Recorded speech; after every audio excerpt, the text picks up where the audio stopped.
Je vais juste me présenter, donc Raymond Vladimir.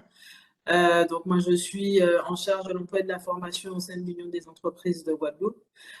Aujourd'hui, donc nous avons le plaisir de recevoir, enfin recevoir virtuellement Anne Rendu, qui est spécialiste de l'entente et qui va donc animer ce webinaire sur la gestion des conflits en entreprise. Donc, il est vrai que beaucoup de salariés ou avec leurs dirigeants, on va dire, font face à des difficultés, parfois des conflits et qui perdent du temps, énormément de temps à gérer ces conflits. Donc, Anne va vous donner les clés pour pouvoir pallier à ce problème et va vous faire une bonne présentation avec, à la fin, vous verrez quelque chose d'intéressant. Voilà, donc Anne, je te laisse, je te laisse Merci. démarrer. Oui, alors je partageais mon écran. Hop.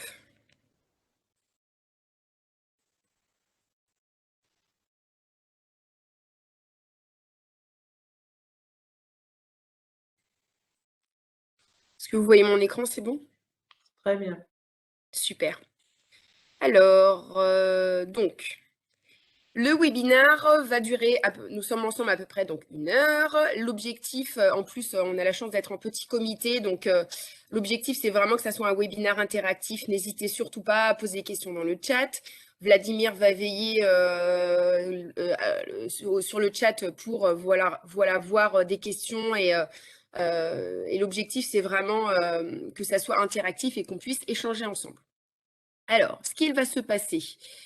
Donc en fait, je vais vous donner quelques astuces pour s'entendre lors du webinaire. Je vais un petit peu expliquer également le mécanisme du conflit.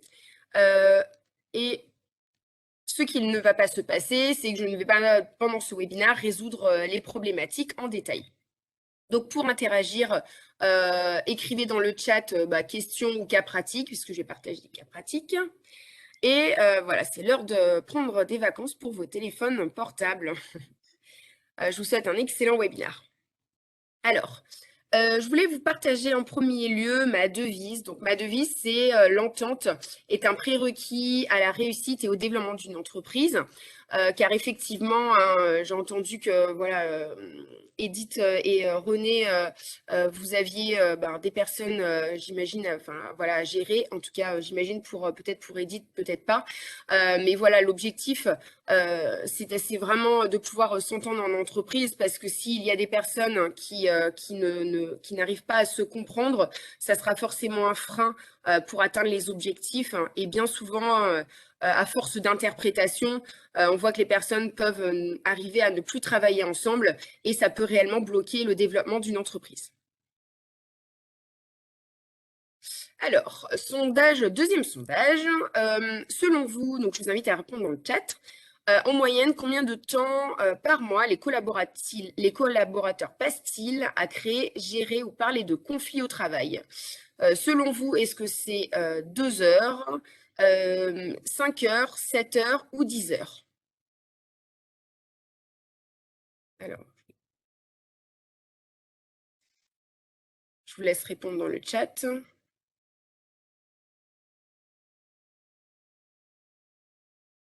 Alors, 2 quelqu'un dit heures, 2 heures.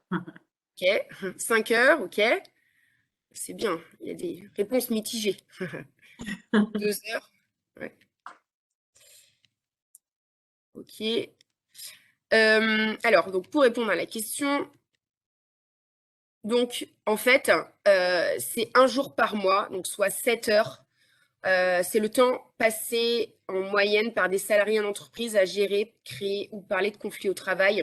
Donc c'est une étude, c'est l'étude OPP. Ça a été l'étude en fait a sorti que les collaborateurs passaient en moyenne 1,8 heures par semaine. Donc à créer, gérer ou parler de conflits au travail. Et pour vous donner quelque chose d'un peu plus parlant comme deuxième chiffre clé, hop, je clique, ça ne fonctionne pas. Alors, le deuxième chiffre clé, en fait, pour vous donner un ordre d'idée, donc 90 000 euros par an, c'est le coût moyen pour une entreprise de 50 personnes qui a des difficultés relationnelles au sein de son entreprise. Donc, ce chiffre représente, le calcul est tout simple en fait, ça représente les 7 heures par mois fois le coût horaire brut, fois le nombre de salariés, fois 12. Et ça, on arrive à 90 000 euros par an pour une entreprise de 50 personnes. Donc, je précise que ces 90 000 euros par an ne prennent pas en compte tous les coûts annexes, c'est-à-dire les licenciements, le recrutement, le temps que vous passez à former vos collaborateurs, l'absentéisme, le turnover, etc., les frais d'avocat, les prud'hommes. C'est vraiment uniquement le coût du conflit brut. Troisième chiffre clé, entre 20 et 30%, c'est le temps passé par des managers à gérer des conflits au travail. Donc, vous pouvez imaginer qu'au final, si vous avez plusieurs managers au sein de votre entreprise, le fait que les personnes, en fait, n'aient pas forcément d'outils pour se comprendre ou s'entendre, c'est un temps quand même assez conséquent pour régler les malentendus, les petites tensions, les interprétations et les conflits au sein de l'entreprise. Quatrième chiffre clé, certains dirigeants passent 70% de leur temps à gérer des conflits en entreprise.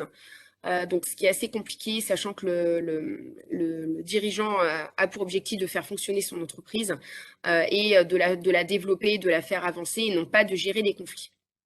Et un petit point annexe, je voudrais également, c'est ce que je dis souvent, hein, je voudrais vous mettre à l'aise parce que résoudre des conflits, ce n'est pas forcément quelque chose que l'on apprend. Et en fait c'est normal d'avoir voilà, des difficultés parfois à gérer efficacement des conflits au sein de son entreprise. Le dernier chiffre clé, donc les conflits chroniques et non réglés représentent un facteur décisif dans au moins 50% des départs. Donc les personnes, c'est également un motif fort, comme vous pouvez le constater, pour partir de l'entreprise parce qu'il y a une mauvaise ambiance au travail, sachant qu'au final, vous le savez, hein, il suffit qu'il y ait une personne voilà, qui est en conflit avec les autres, ça peut tout de suite créer une ambiance délétère au sein de l'entreprise. N'hésitez pas, n'hésitez pas si vous avez des questions à les poser sur le chat. Alors, là, je vais vous expliquer comment se dégradent les relations. Donc, en fait, qu'est-ce qui va se passer? Donc, les personnes sont en relation. En général, il peut y avoir un changement, un événement. Dans l'entreprise, par exemple, ça peut être un manager, l'arrivée d'un nouveau manager, ou ça peut être également l'arrivée d'une nouvelle personne, ou ça peut être pour des plus grosses entreprises, un rachat d'entreprise, une fusion, ou tout simplement voilà, un changement d'organisation qui peut déstructurer l'organisation en cours. Et les personnes vont passer d'une relation de confiance à une relation de défiance. Donc, qu'est-ce qu'une relation de défiance? Donc, pour vous donner quelques exemples, on peut entendre au sein de l'entreprise, je ne comprends pas, cela fait 3 fois qu'il ne me répond pas au téléphone. Donc, la personne, en fait, elle va se mettre à interpréter pourquoi son collègue ne lui répond pas, alors que tout simplement, son collègue, il a peut-être ces derniers jours une urgence, ou son collègue a peut-être des problèmes à la maison, son enfant ne dort pas, ou x, y raison qui fait que il ne lui répond pas au téléphone. Un autre exemple que l'on peut entendre en entreprise, c'est il ne m'a pas communiqué l'information, je me demande s'il ne le fait pas exprès. Donc, c'est un peu penser à la place de l'autre. C'est-à-dire, voilà, on va commencer à se poser des questions sur la relation et également, voilà, il ne m'a pas dit qu'il partait à notre rendez-vous, c'est bizarre. Donc, comme vous pouvez le constater, c'est des petites phrases que les collaborateurs peuvent se dire et sans forcément le partager, et c'est bien ça le début du conflit, sans le partager avec la personne concernée, ce qui fait que les personnes, en fait, elles vont vraiment, elles vont se mettre à juger, elles vont poser des contraintes à leurs collègues, elles vont penser à la place de l'autre, et là, on va vraiment être dans une relation de conflit. En fait, si vous voulez, les conflits vont arriver petit à petit.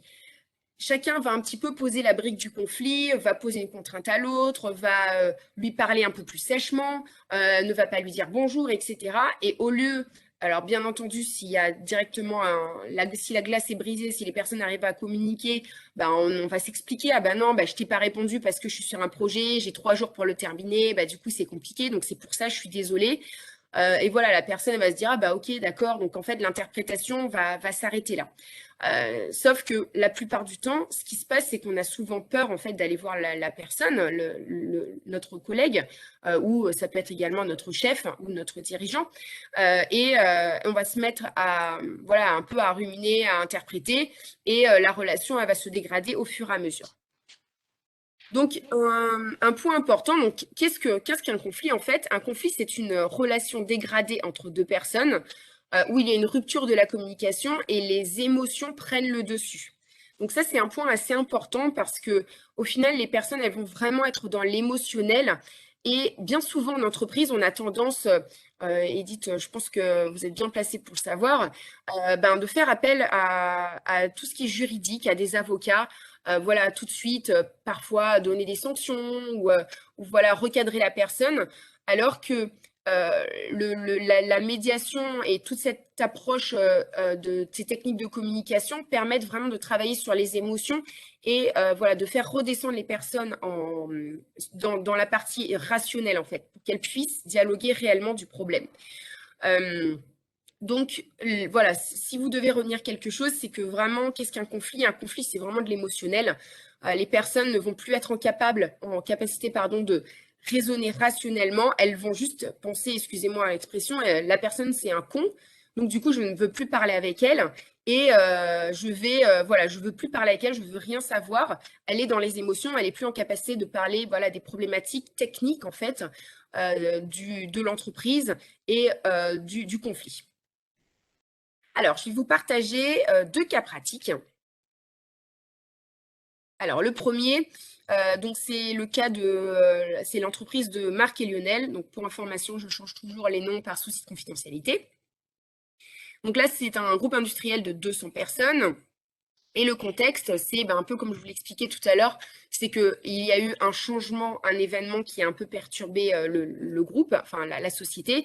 C'est qu'il y a eu un rachat pardon, des 3 sociétés du groupe par 2 salariés dirigeants.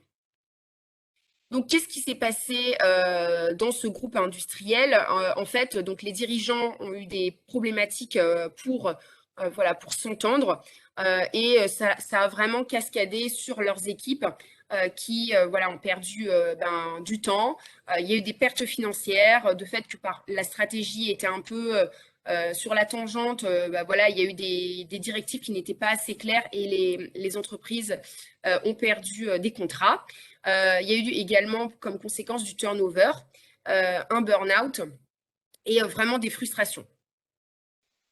Voilà, donc voilà, comme je vous le disais, il y a eu voilà, réellement un changement d'organisation. Également, les dirigeants entre eux ne communiquaient pas et ils n'ont pas non plus communiqué sur leurs attentes. Et ça, c'est quelque chose aussi qui est vraiment source de conflit.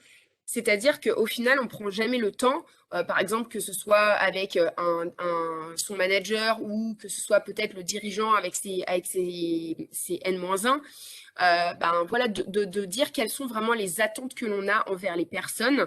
On est vraiment tout le temps dans l'activité et au début, même, c'est pas forcément quelque chose que l'on fait et ça va créer des désaccords et ça va créer des conflits parce qu'au final, les attentes de chacun ne seront pas les mêmes.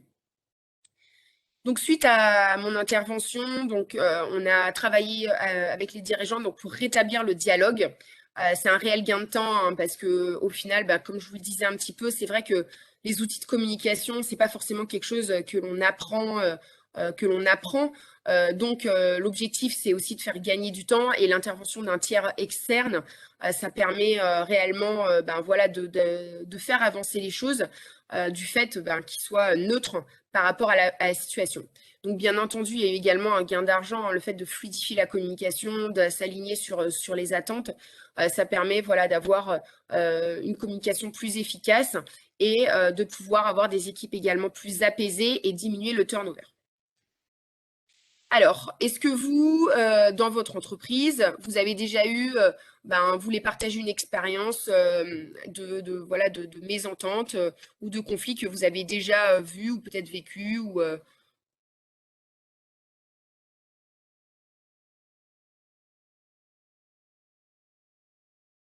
je ne sais pas si dans le chat, je vous invite à prendre la parole hein, si vous avez.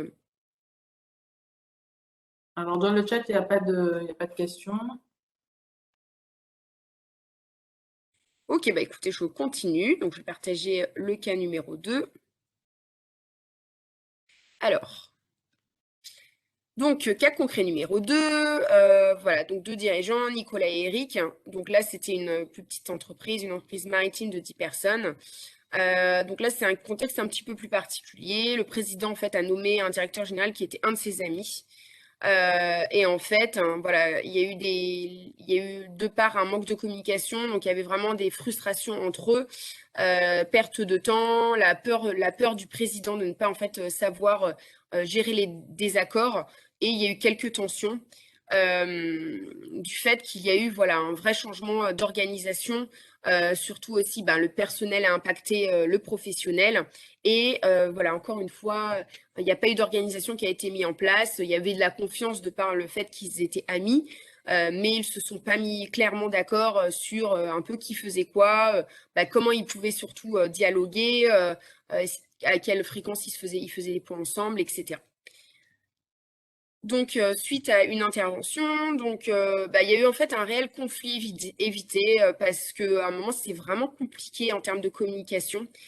Et ils ont su, en fait, ils ont, de par les outils de communication que je leur ai donnés, ils ont pu vraiment être en capacité de dialoguer.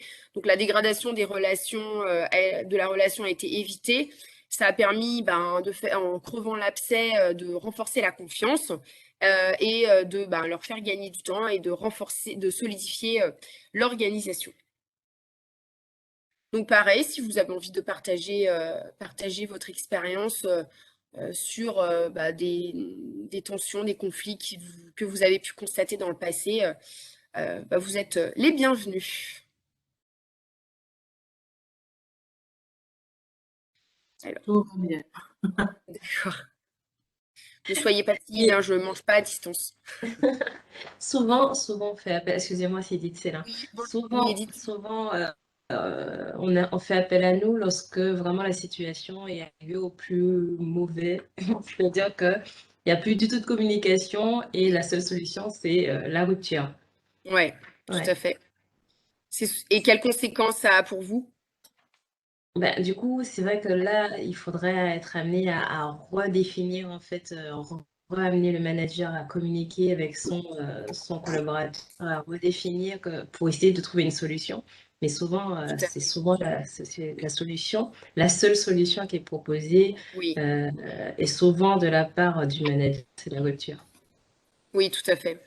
C'est vrai que c'est quelque chose qui n'est pas forcément encore très connu et c'est très courant, comme vous le dites, hein, de faire appel au juridique tout de suite. Et une, un des, un des, une des solutions également, par exemple, dans un cas de médiation, une des solutions est également la rupture. Ça arrive que les personnes, après avoir dialogué, puissent dire, bon, on est arrivé au bout du chemin.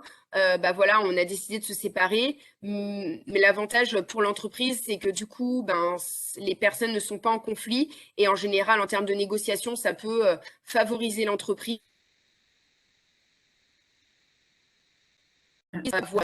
arriver rapidement à un accord qui puisse ne pas être démesuré et que si la personne s'entête, la personne en fait, parce que ça arrive que les personnes du coup s'entêtent et aillent au prud'homme, le fait de rester dans le dialogue, ça permet également de rester, de trouver un accord rapidement, moins coûteux pour l'entreprise.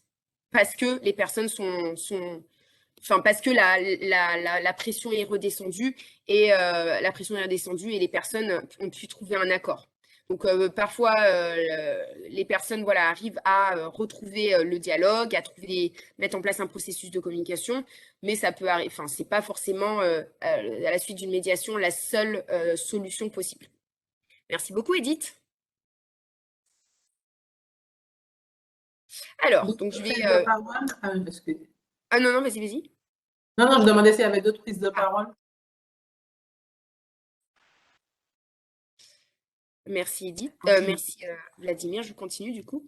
Oui. Alors, donc je vais me présenter donc brièvement. Donc moi je suis Anne Rondu, donc je suis spécialiste de l'entente. Je voulais préciser ce que signifie entente. Donc, pour moi, l'entente, c'est vraiment travailler ensemble dans la confiance. Et je rajouterais même pour atteindre les objectifs de l'entreprise, hein.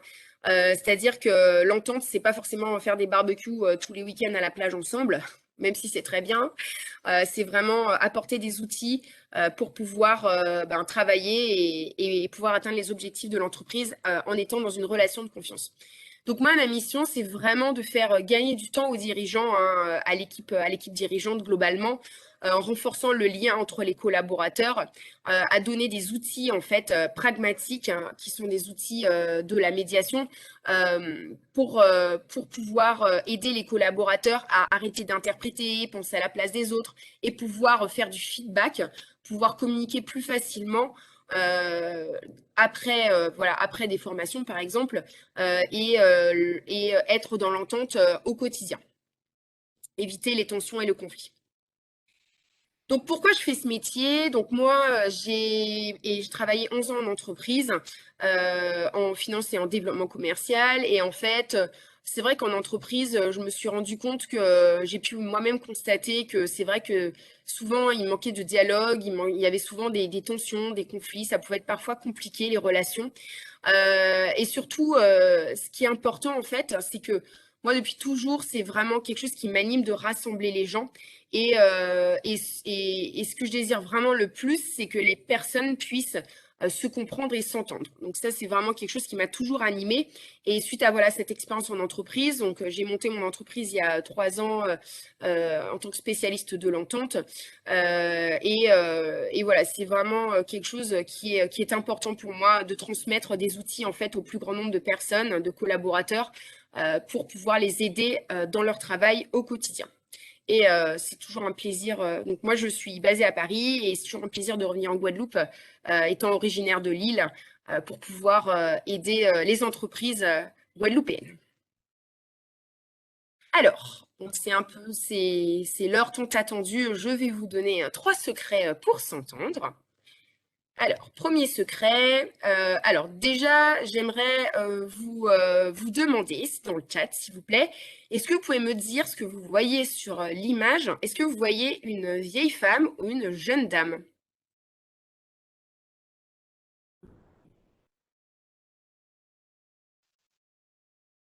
Alors, hop. Une jeune dame, une jeune femme, ok. Merci.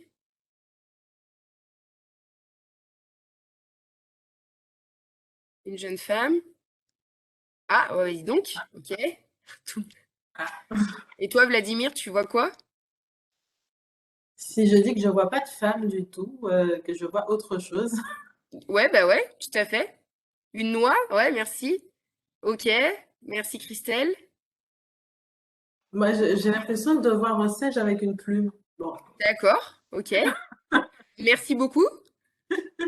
Et oui, effectivement, c'est merci Vladimir, parce que c'est un peu cette image, c'est un peu le reflet aussi de ce qui se passe au sein de l'entreprise. C'est-à-dire que chacun, en fait, a sa propre perception des choses. Chacun va pouvoir voir ce qui est dit, enfin, entendre ce qui est dit, voir ce qui est fait, avec ses propres filtres et sa propre perception. Par exemple, moi, dans cette photo, ça fait un petit moment que je la connais quand même, et je voyais qu'une vieille dame. Et la dernière fois, je crois que c'est un client d'ailleurs qui m'a expliqué en me disant, mais si, regarde, la jeune femme, elle est comme ci, comme ça. Et j'ai enfin réussi à voir la jeune femme. Et en fait, pourquoi je vous montre cette photo? Parce que c'est vraiment le plus important, c'est vraiment de considérer que chacun est légitime de son point de vue, et chaque est légitime de ses actions ou de ses pensées. On a chacun, voilà, une interprétation différente de par notre histoire, de par ce qu'on a vécu. Et en fait, il n'y a pas de personnes qui ont tort ou qui ont raison. Chacun a sa propre vérité. Et le fait de pouvoir comprendre cela, ça permet d'être plus à l'écoute et d'être plus enclin à trouver un compromis. Deuxième secret pour s'entendre, lorsque vous avez un interlocuteur qui fait de la surenchère, ou par exemple, je sais que ça peut arriver si vous êtes avec des prestataires au téléphone, des clients, fournisseurs, et que la personne, elle se met à vous crier dessus. La personne, elle commence à être vraiment sous tension. Eh ben, je vous invite à l'écouter et à la remercier. Je sais que c'est très contre-intuitif, mais ça s'appelle, c'est ça en fait, le merci stratégique. C'est vraiment de pouvoir remercier la personne en face de vous qui est en train de monter en pression. En fait, qu'est-ce que ça va avoir comme effet? Ça va avoir comme effet que la personne, elle va se sentir écoutée. La personne, elle va vraiment se dire que vous êtes en train de prendre en considération ce qu'elle dit, qu'elle est légitime, et la personne, elle va pouvoir redescendre en pression. Donc, dans ces cas-là, ça va permettre de vous rappeler, je vous ai parlé de la partie émotionnelle, donc les personnes sont dans les émotions, de redescendre et de pouvoir parler de votre réel problème technique de l'entreprise, que ce soit avec des salariés, avec un client, un fournisseur, etc. Alors, le troisième secret pour s'entendre. Alors, lorsqu'il y a un désaccord, vraiment, ça me fait un peu penser à ce que vous avez dit, hein, Edith. C'est que souvent, qu'est-ce qui se passe en entreprise? On met la poussière sous le tapis parce que on ne sait pas trop forcément comment gérer la situation parce que c'est pas évident. Donc, moi, mon conseil, c'est vraiment de dialoguer rapidement. Et surtout, ce qui est important, c'est de rester factuel et de parler de vous.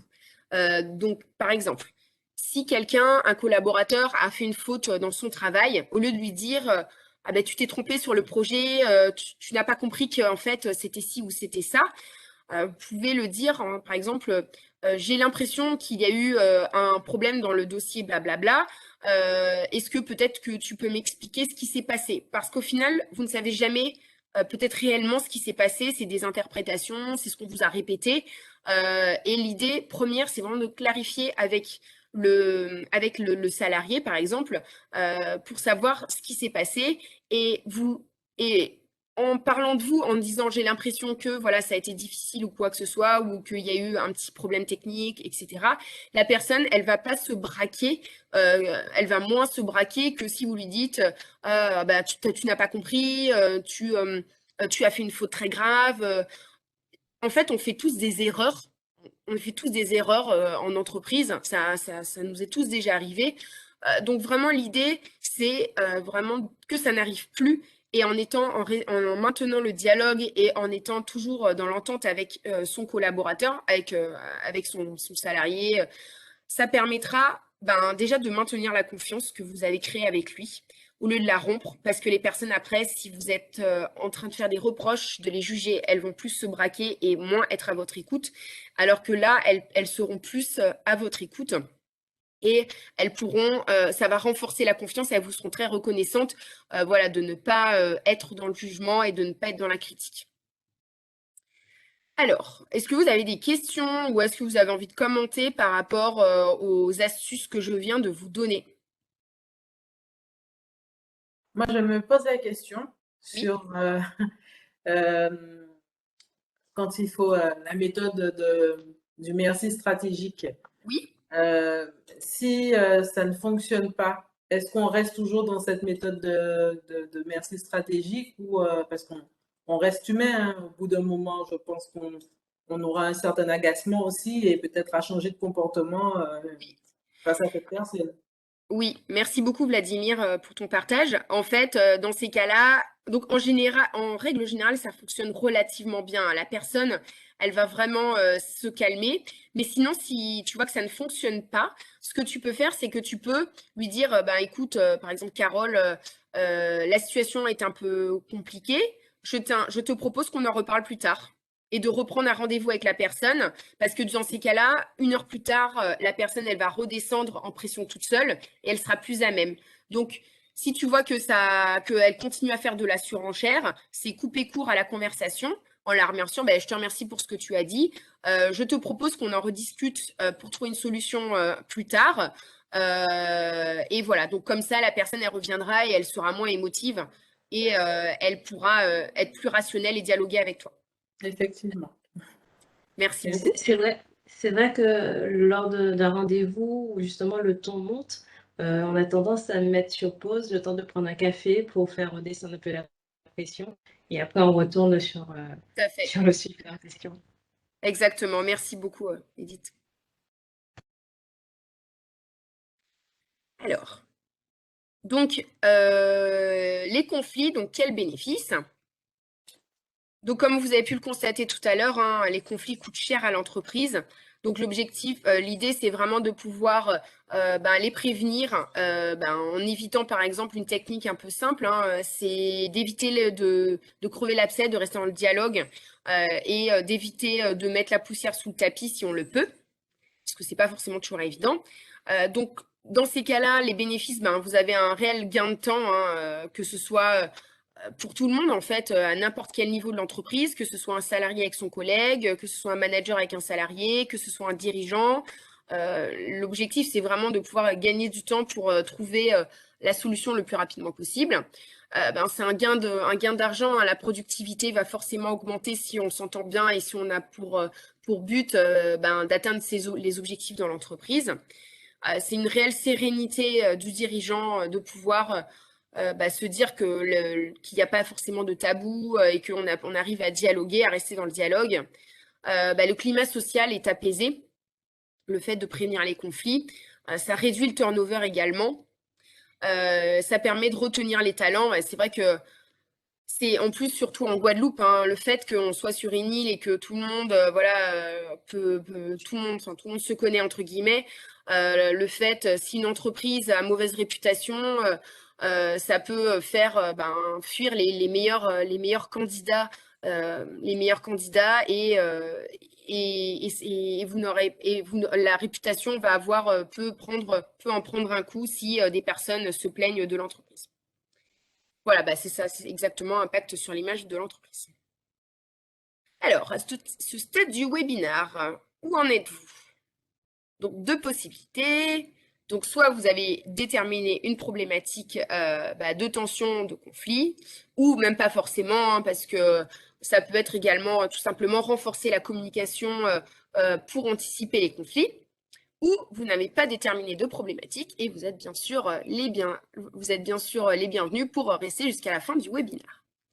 Alors, ce que je peux vous proposer à la suite de ce webinaire, c'est que je peux vous offrir un diagnostic par téléphone pour une prise de rendez-vous d'ici les prochaines 24 heures. Si vous avez, je sais que c'est pas forcément toujours évident au webinaire de parler devant tout le monde. Ça peut être des sujets un petit peu confidentiels qu'on n'a pas envie de partager devant tout le monde. Donc, n'hésitez pas, hein, si vous voulez que je fasse le diagnostic de la situation dans laquelle vous vous trouvez par téléphone. Vous avez mes coordonnées, mon numéro de téléphone ou sur mon site internet. Vous pouvez m'envoyer un petit message avec le webinaire UDE MEDEF et je me ferai un plaisir de prendre rendez-vous avec vous. Ouais. Oui? Non. Est-ce que vous avez du coup des questions suite à ce webinaire?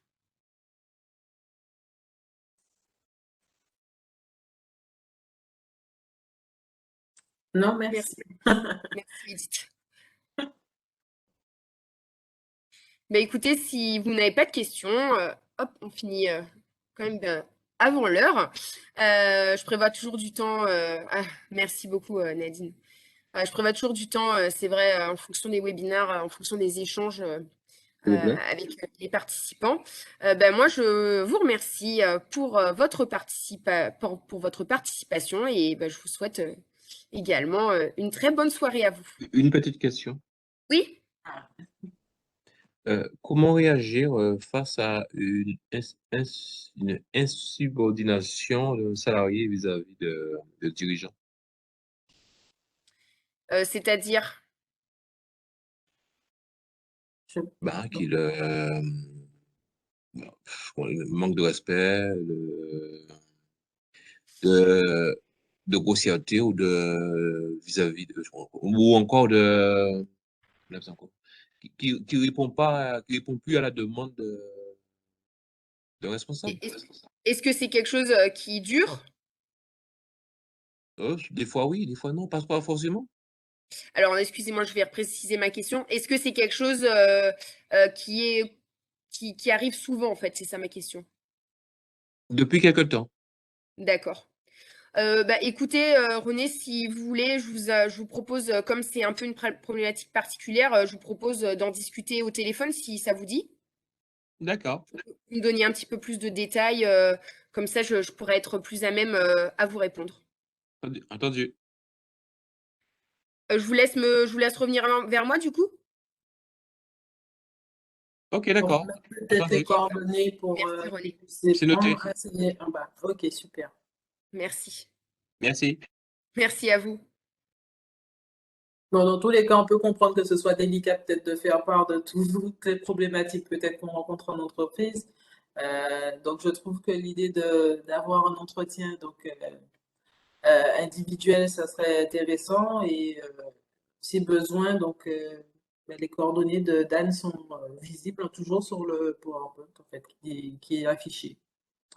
Donc voilà. En tout cas, merci beaucoup. Merci. On dit merci de bonnes astuces à mettre en pratique. Merci. Effectivement. C'est vrai qu'on aurait aimé avoir plus d'outils peut-être. Oui. Donc Ça, là, je pense que ça, c'est en individuel. Donc, tout à fait. n'hésitez pas à contacter Anne pour avoir un peu plus d'outils et de bonnes pratiques à mettre au sein de votre entreprise. En tout cas, merci à tous d'avoir participé. Merci beaucoup, Anne. Merci. Merci à tous. Merci beaucoup Vladimir pour l'organisation du webinaire. Merci à UDE MEDEF. À très bientôt. À Bonne bientôt. continuation à tous. Au revoir.